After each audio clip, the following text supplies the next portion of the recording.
Project Lawful aka Planecrash by Yarwain aka Eliezer Yudkowsky and Lintamande. Thread 4, Project Lawful and their Oblivious boyfriend. Episode 101.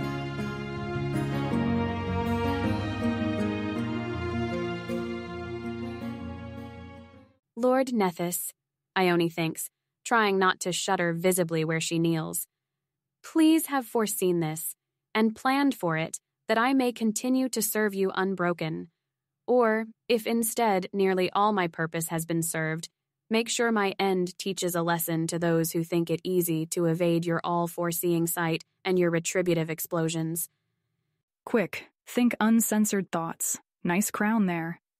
What does it take to get hell to make you another one of those? How much progress could she make on law, if the next time the queen needs to sleep? She needs more practice at frantically thinking uncensored thoughts that won't instead get her killed. Rise. Seat yourselves. Have some tea. I am a gentle and benevolent queen, and you are awed by me, not terrified. Aspexia here is stern, but kind, and as Asmodeus's most trusted agent is certainly not dangerous to any law-abiding citizen of Cheliax. That is to be your demeanor, but discuss matters at this table of the true Cheliax, not the altar. Tanya tries quite hard to stand up and go to the table to join them for tea, but her legs seem to have turned to stone. This is probably not because the queen petrified her, though the queen does do that. Is this a test? Yes, everything is a test. What is it testing? Their suicidality? Eventually, she manages to make her legs move by leaning forward far enough they have to move to catch her. And once she's taken the first step, it's easier to take the next one. She's trembling. Carissa sips tea, because this is fun. There's 7 empty chairs about the table, so exactly as many as remaining Project Lawful members. Savar, Mayol, and Subirax are all seated next to each other in a cluster. The Queen and Aspexia Rugaton each have 2 empty chairs apiece to either side of them. It leaves exactly 1 seat for a Project Lawful member to sit where she won't have anyone dangerous to either side of herself. There's a cold terror in her. If the Queen is running Detect Thoughts, then she is not getting out of here without showing Gorthoklek's authorization to the Queen of Cheliax, and that is something difficult to visualize going at all well. At the same time, Asmodia is currently rocking serious wisdom and has spent much time visualizing Alter Asmodia in her head. Alter Asmodia is odd, but opportunistic, not frozen, not terrified. And if this is a test of anything, or a lesson in anything, that thing is to stop fucking freezing up while scared the way half of Project Lawful does every time Keltham says something that implies the project might fail sometime in the next minute. Real Asmodia is frozen and trying not to think dangerous thoughts, and in her own absence, she makes the decision to let Alter Asmodia talk. Pilar Ione, I think you probably have the most interesting things to talk about with the Most High, so you two get to sit next to her. Meritxell, Queen's right. Myself, Queen's left. Tonia, you're privileged to sit next to Savar. Gregoria, by Subirax. Peranza, between Gregoria and myself. Alter Asmodia is suicidal, apparently. No. There were not, in fact, better options, considering that it's not a good look for the whole project if everyone tries to avoid sitting next to the Queen and scrambles for the 1 seat that would have other girls to either side. If the project looks weak, Savar's heretical low-punishment regimen looks ineffective. Meritxell shoots Asmodia what is getting to be a characteristic look that says she can mostly follow along with what Asmodia is doing, but absolutely wouldn't have thought of it herself, and she hates that passionately, and then she sits at the right hand of the Queen of Cheliax. Is anyone tracking whether the sun will change our complexions and whether Keltham will notice? She says, as she does, because Asmodia shouldn't be the only person who can say things. It's a reason not to skip more than a day at a time, but a concern that goes both ways, right? I also don't know that you all who spent more time outside before the project will be getting paler at the right pace if you hide indoors on rest days. Considerations like these are among the reasons we decided not to tell Keltham that powerful memory magic exists, even though we're not using it and the conspiracy he hypothesizes would be. He might start looking for memory magic in places like our complexions and find other things we're not telling him. Once we're on a more stable footing and done taking skip days, says Gregoria. It has occurred to me that maybe then we manufacture occasion for Keltham to learn of the spell scribe's binding, or something, at which point he hopefully stops evaluating everything as conspiracy and we stop doing any kind of absurd lengths. But planning more than 3 days ahead seems unwise. So far. Walk into the potential explosion and see what happens. That should be the way of Nethys, right? Without really having any memory of how she got there, Ione is sitting to the left of the Grand High Priestess of Asmodeus in Golarion, Aspexia Rugaton. There is a cute little plate in front of her bearing some expensively intricate snack several steps up from what Project Lawful gets from Caden Kyleon, or at least that they've earned from him so far. She isn't talking yet. Pilar can totally talk, right? Ione doesn't need to talk. So, how is life after betraying our Lord working out for you? The Most High says, in the voice of someone's kindly grandmother. People who are never cruel don't get spells granted of Asmodeus. So, Asmodia, what would you say is the current greatest weak point of Project Lawful? That Keltham is checking the consistency of everything we tell him using laws we don't understand, both in terms of the laws that govern the way he expects the world around him must be arranged, and in terms of laws he is using to think. She is mostly, numbly, letting alter Asmodia's personality talk, and hoping that if anything really suicidal comes up, real Asmodia will realize in time what she is about to say. Suppose I asked you who is the current greatest weak point of Project Lawful. Given that you're asking me, the answer is probably supposed to be myself, but without that information I would have said Tonya. Oh, how so? Almost never speaks out in class when Keltham has just said something alarming to somebody in real Cheliax, and less alarming to someone in alter Cheliax. A problem partially shared by Gregoria and Peranza, though Gregoria is improving. Tonya is too scared, generally, to think interesting thoughts that will let her say interesting things to Keltham. From Keltham's perspective, Tonya probably doesn't have a distinct personality at this point, also a problem she shares with Gregoria and Peranza. That's with Yakme and Pella out of the running, as otherwise they'd be much worse offenders. Apparently she can talk okay, more or less, so long as it's about her work, and so long as the amount she's sweating under her clothes won't count against her. What an interesting perspective. Well, Tonya, Gregoria, Peranza, would you care to gainsay that? Or shall we all ponder now what sort of personalities you ought to develop? Tanya tries to open her mouth and say something, and it doesn't work. Ah! Good job proving Asmodia right. This is terrible. This is terrifying. Say something. Alter Tonya is also scared and in over her head, she says, after a horrifyingly long silence. She's not like you. She met a stranger for the first time when she was 10. She doesn't know much about the way Cheliax works, outside its farms, where most people live, and which I've been representing fine to Keltham when it comes up. She's very odd about meeting all these fifth circle wizards who can really teleport. The big barrier to my showing more personality traits, Gregoria says, is that the occasion when I think Alter Gregoria would be most tempted to argue with Keltham is about all the putting classes on hold for the sake of his sex life, and I don't think we want him to do less of that. There isn't anything interesting about the real me, Peranza manages to say. Nobody has ordered me. This probably sounds like making excuses to the Queen of Cheliax, and that is probably not a smart career move. I stand ready to obey orders on how Alter Peranza should be more interesting than I am. It's not clear to me, Gregoria, that Cheliax wouldn't be served better by Keltham teaching more and fucking less. While he is awake and thinking we are losing ground, while he teaches us law and technology, we are gaining it. But that is Sivar's remit, finally, and if I will not gainsay her decision, you certainly shouldn't. Meanwhile, consider that Alter Gregoria could have as many as 2 or even 3 different facts being true about her, rather than 1. Alter Tonya, perhaps, could try being scared and in over her head loudly rather than quietly. Showing vulnerability in Alter Cheliax would be much less punished. Alter Tonya should have less reason to hide her weakness and her fears. Peranza, if there is any benefit to this reduced punishment conceit of Sevar's, it will be that when people like you are failing, you are less afraid to go to your superiors and ask for new orders instead of waiting to receive them.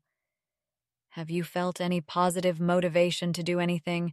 Has there been anything you wanted or felt interested in over the last few days? If you think Alter Gregoria would take Keltham to task over delaying lessons for sex, then do that.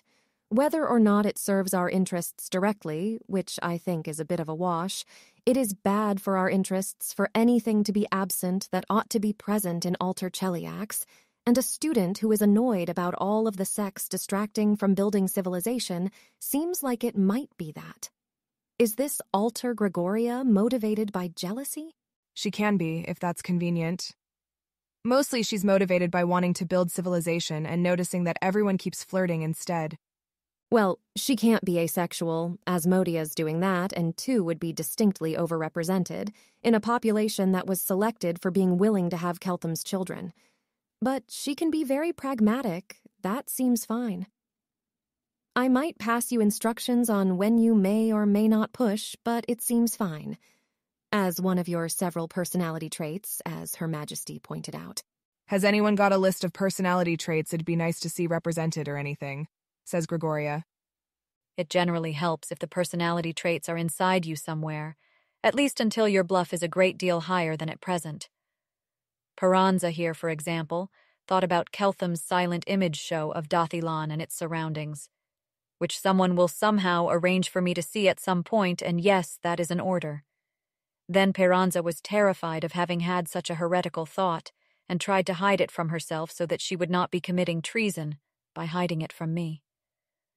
Alter Peranza then could have the personality trait of being fascinated by the things of civilization and pressing Keltham to say more about it, which is itself something that I think will work generally to our advantage.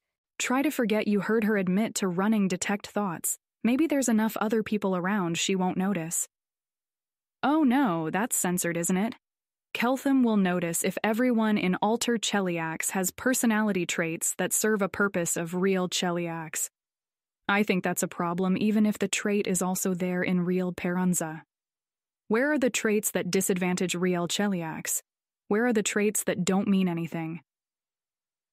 Wait, did she just criticize the queen? She needs to stop thinking suicidal thoughts when she tries not to think hidden ones. Peranza is frozen in utter terror and horror if anybody's bothering to track that.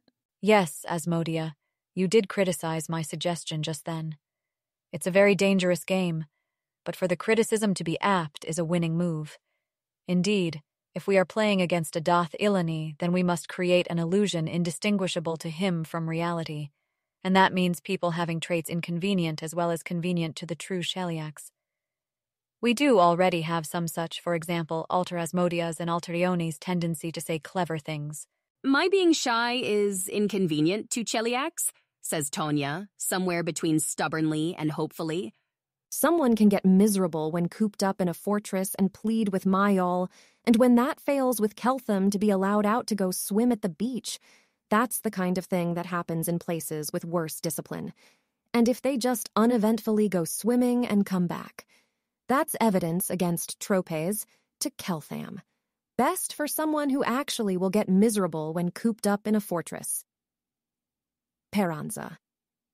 It's not actually heretical to notice that Keltham, a random teenager, smarter than average, but not by much, who Dathilan didn't think incredibly highly of, lived like a king, or to think that Dathilan manages to present a really, really nice front to people who don't know the secrets it's keeping, or to think maybe you'd like it even if you did know as many of them as your mind can stand. It is heretical to think that Asmodeus's civilization won't be grander, I suppose, but if you're panicking at the stage of noticing that Keltham's world looked nice, you're not just protecting yourself from heresy, you're protecting yourself from thinking. Heresy we can correct. There's no corrective, I know, for not having any thoughts in the first place. Well said. It's also really, really boring. Correctives include running a detect thoughts and hurting someone every time they try not to think until they start thinking again. It works about half the time and better if you are more gentle and patient, which at that point I'm usually not. Do you think Dathilon's keeping secrets that'd make it seem less good then? Asks Maritzel. It's pretty much got to be. Keltham knows nothing about the entire way that societies structured themselves before civilization. His language doesn't have words for it, and tongues wouldn't just give me the words that he specifically knows. They rewrote their whole history to hide something, and the most good explanation I can think of is that it was to enable the mass censorship effort that keeps sadists from ever knowing. In terms of running a conspiracy, they put us to shame. Everyone knows there are vast swathes of human knowledge they're not allowed to have, and figures the reason is good enough, and they train that in early childhood, too. Good is too weak to pull that off, frankly, and even if Dathilani Good aren't that weak, Good would also be constantly internally divided about it. You need a tyranny to manage that kind of achievement. Nod. So maybe Dathilon's not so different than us, but hides that from people like Keltham because they're more useful that way. And maybe they're hiding something that we're going to blow up the project when we trip on. Those are two of the possibilities that have come to mind, yeah. Abigail sighs. People who are not herself are sometimes very silly. While that is a fine thing to worry about, I do instruct all you here to be more wary of what Keltham may know that is safe for him to know.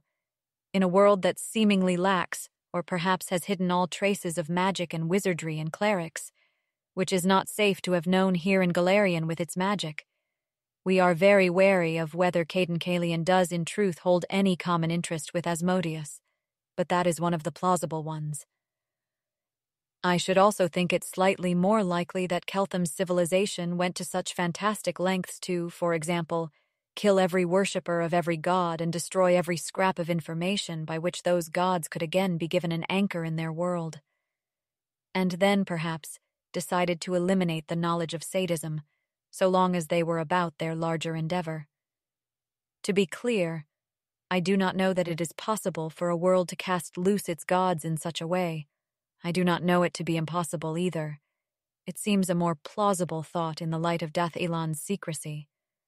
I guess probably Caden Kalian wouldn't want that, but I wish I was more sure. Did Chaotic Good help seal Rovagug? Asks Meritxel. I mean, I know what the textbook says, but... Yes, Desna and Dubral, who later was inverted to Zon Kuthon, both participated in that battle. Most High, I request such knowledge of those truths as may have been compiled for those trusted. It is impossible for me to guess what truth of our gods may be something Keltham sees as entangled with other truths.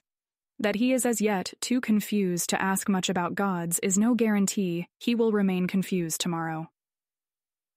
We do not get a pass on having failed if Keltham catches us in a lie, that we did not know was a lie, from a conspiracy above our own conspiracy. I shall consider it. I also ask how much of this conversation took place in Alter Cheliax. Not at this time, obviously, but sometime. I ask whether Alter Cheliax is talking to Keltham about these matters, what knowledge he may hold that is more dangerous in this place, whether his world hid knowledge of magic and gods. He may think of it. He may predict we will think of it. And Alter Cheliax is not in the reflexive habit of never talking to Keltham. The Grand High Priestess and Queen are paying this less attention in Alter Cheliax, I think. That isn't obvious from other things we've established about Alter Cheliax, but it's safer for the project to be apparently not run all that competently, and there's the obvious excuse that running a war with Nidal consumes all their time. In Alter Cheliax, the war is a much closer thing. Perhaps without them, Mayal has this on his list of worries, and perhaps we come up with it independently over dinner, and perhaps one of them spares an hour to read transcripts at some point and gets worried about it and sends a pointed letter. All of those look different.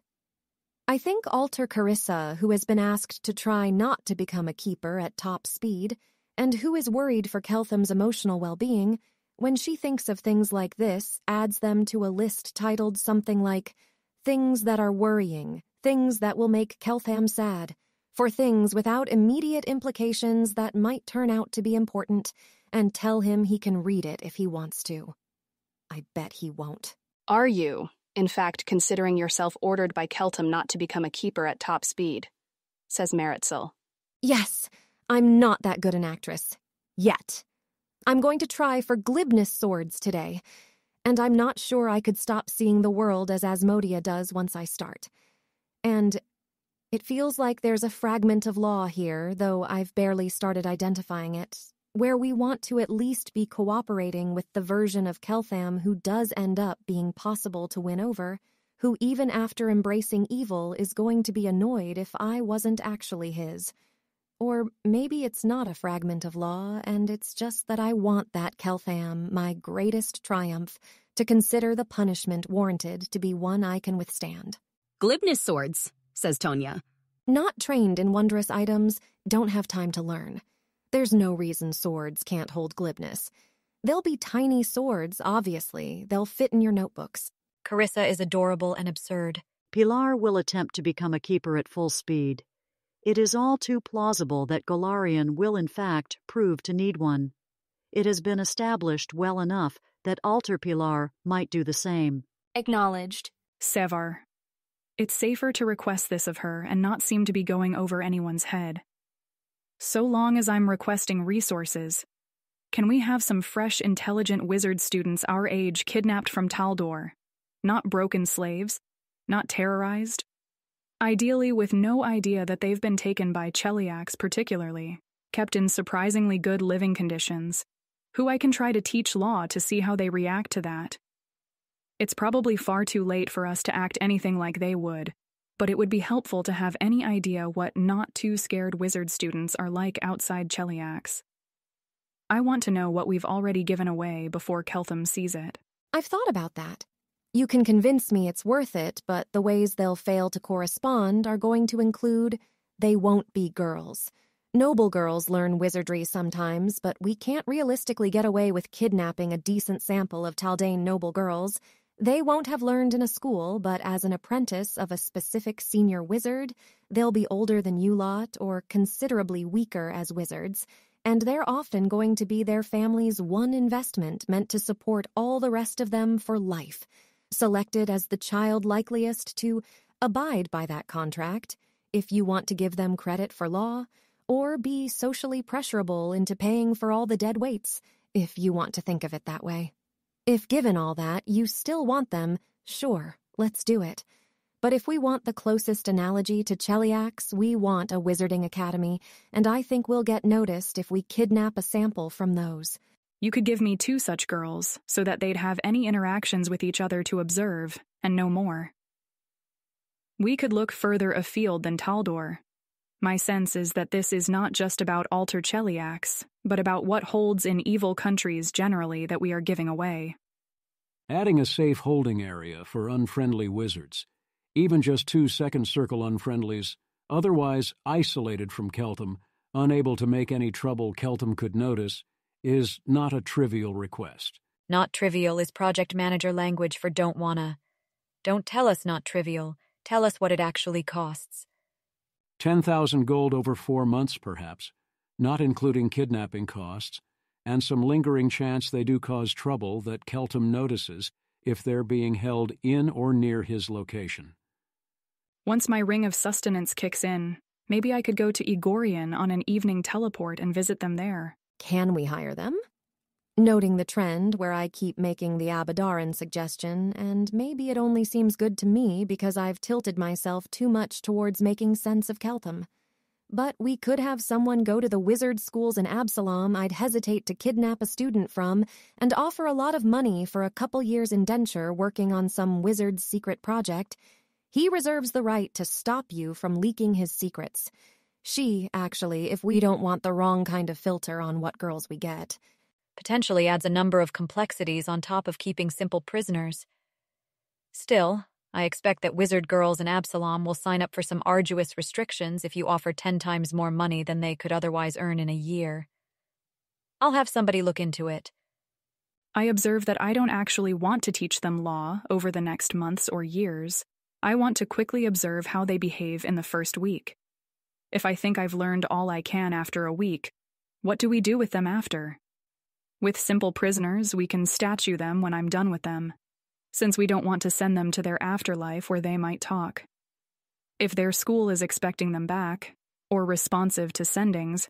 Yeah, you'd have to get them to agree not to be expected back at school. I'm fine with some exploratory looks at kidnapping as well, but this is sure an awkward conversation to have in front of Abigail.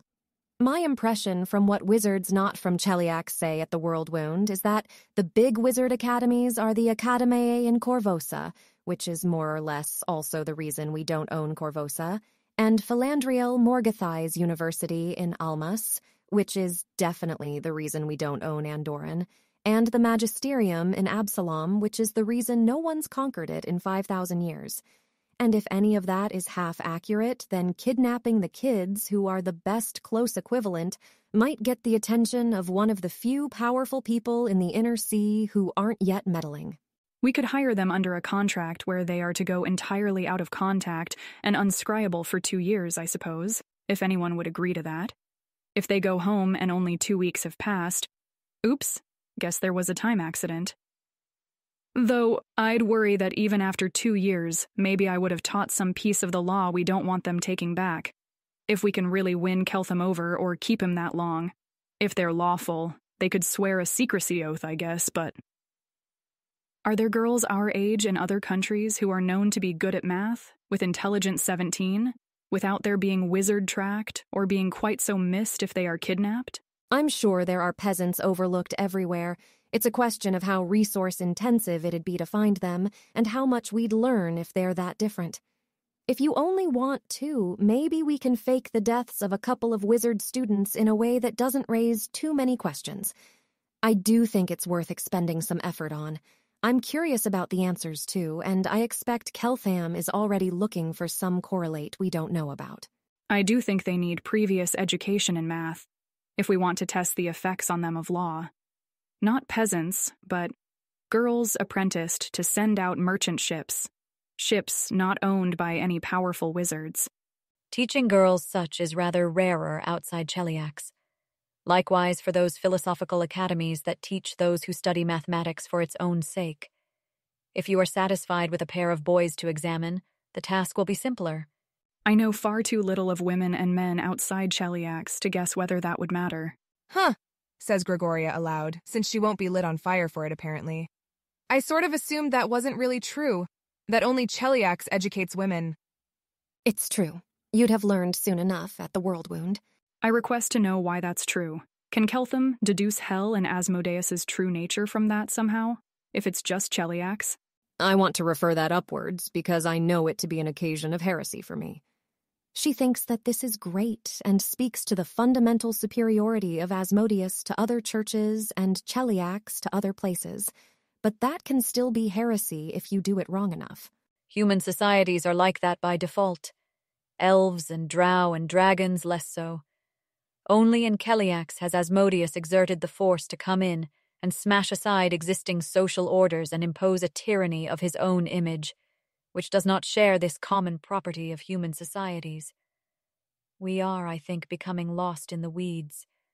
Asmodea, I will assign you some worldly intelligence officer to answer all such questions. Now speak not for a time. Have others other matters to discuss over our tea and snacks. Are we getting more students? Ones better selected for the thing we're now doing? Likely, yes. Though we should wait and see the attrition rates from having a breakdown and becoming an incorrigible heretic before we start funneling all Cheliax's best and brightest here. If you're not an incorrigible heretic somehow, then I think we'll be fine, Meritzel says. Well, I think whether I'm an incorrigible heretic or not remains unclear, and you had better not benchmark off me. I'm currently making up all of my Nethesian theology as I go along, and it's not impossible Keltham will catch me out on that. I request true books of Nethesian theology, sworn to me to be unaltered and uncensored, that I may better serve my God in whatever ways he is very evidently cooperating with Cheliax, including protecting the project from attacks by Nadal, giving Keltham a particularly convenient channel through which to send him only approved or modified books, and opening the possibility for Keltham to apparently flee and hide while continuing his research, so long as I can provide him with a library Takaral. Denied. If I send Asmodea any books of secrets, I will instruct her to tell you nothing of what is said of Nethys there. As annoying as you are, the actual worshippers of Nethys are far less pleasant to deal with. Had you ever met Nefreti Klepati, you yourself might agree that you were better off reinventing your own theology. She's not lying. Ione will keep quiet then, and try not to think any angry thoughts very loudly until she is back among less dangerous people. Lord Nethys will have foreseen this pass, the petty slights of Asmodeans directed against the follower of a greater god. What she invents for herself will be enough to serve him. What do you think are the biggest weaknesses of Project Lawful? Meritxell asked the queen after letting Ione's sulky silence speak poorly of her for a moment. Keltham knows far too much that you don't. You are crippled by an education almost absolutely unsuited to the task you now face, only able to stumble along by grace of your naive enemy undoing some of the damage and reteaching you. Neither Asmodia nor Carissa are as yet really more clever than Keltham even with their headbands. I have a sense that only I am presently his match there, if I and Aspexia has bid me not replace Asmodia in her duties. You have previously been terrorized out of thinking for yourselves, and that is now suddenly your job, with far less initiation and preparation and filtering than is usual in Cheliax. Everything you do occurs under the shadow of forces greater than yourself, of which Pilar's snack service is only the most overt manifestation, and it is not clear where those forces are steering you or how they could be exploited. Key project members have questionable or openly non-Asmodean loyalties. The one among you strongest in her faith is the center of Kalian's manipulations. The law you are ultimately attempting to learn was taught to Keltham in a form perhaps deliberately designed to contradict and poison philosophies such as Asmodeanism, especially as that philosophy was taught to you before you entered the inner ring that has tea with the queen. Multiple gods may be very unhappy with what we are trying. Only Broom's god protects this place from their direct interventions, and it's not at all clear that Broom's god will remain happy with us. Other countries have had their attention dramatically called to Project Lawful and the misdirection of the false project. Lawful may not hold. Everything you do is under the time limit of Keltham's waking hours as he progresses towards awareness. In trying to awaken Keltham to evil, you may well be matching wits against lawful good minds barely short of gods, who designed his education to keep him asleep and hobbled. Some of the knowledge Keltham holds may be vastly destructive to Golarion, if not contained. To contain the project's dangers, we may need our own keepers and not just our own Ilani. The improvised early days of Project Lawful may have revealed some truth to Keltham that will eventually prove fatal once he understands the rest. Carissa is not going to argue with the Grand High Priestess that they should have the Queen at Asmodia's job for a day so they can learn from her. That sounds like a great way to die horribly. Not going to argue. Not arguing. To sever alone, I fear what the tropes would make of it. I fear the results if we try to replace the asexual, who watches it all and now also controls the game, beginning from a disfavored position but rising rapidly, who is learning Keltham's own law to wield against him, with Keltham's already defeated rival for your heart. See, that's why to not argue with the Grand High Priestess, aside from the Asmodean virtue of obedience, or at the root of it, she has reasons you didn't think of. Carissa is not sure if the tropes are, real, but probably better to err on the side of assuming they are, even if it means they lose something that would be very useful to them. And anyway, that is the decision that was made. This would usually be the point where I said something about how I've been on more doomed projects than this one, and pushed through. But if I make it out of Project Lawful alive, I'm pretty sure that will top all other candidates for which projects I tell future subordinates I survived. You do have a bit more support from upper management than most projects can expect, and vast, though not adequate, resources to back you. Believe me when I say that it could have been much, much, much worse.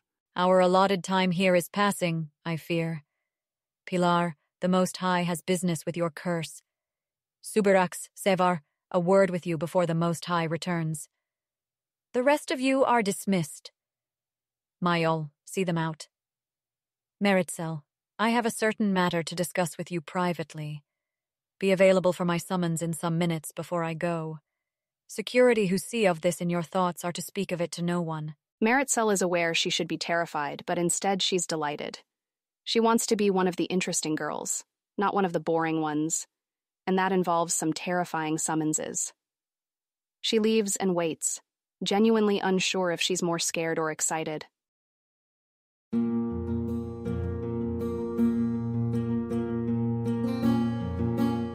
If you wish to support this AI reading and others like it, please visit patreon.com/AskWhoCastsAI. Any help is appreciated. And thank you to executive producer John Doe 7776059.